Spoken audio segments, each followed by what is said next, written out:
אני אלי מעוז, נולדתי בירושלים, כמעט 7 שנים אני בפלאס. כל יום פה הוא טוב לי. טוב לי עם האנשים, טוב לי עם הצוות. אני חושב שזה באמת צעד נכון לעשות. פרט לזה שיש כאן גם את החברה, כל אחד יכול למצוא משהו שמעניין אותו, שהוא יכול לעסוק בזה בפלאס. אני משתתף חבורת הזמר. יש פה חוג תיאטרון שהשתתפתי בו עד לא מזמן.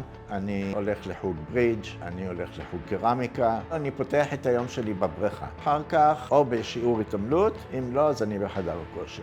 יש פה צוות שכל כך דואג לנו. כולם פה דואגים לדיירים בצורה עילאית. אנחנו רואים שבאמת רוצים להשקיע בנו. יש לנו פה טבח שנותן לנו מכל טוב. זה אחת ההחלטות הטובות ביותר שאני קיבלתי, זה המקום לגיל שלנו. פלאס בשבילי זה המקום שאנחנו צריכים להיות בו.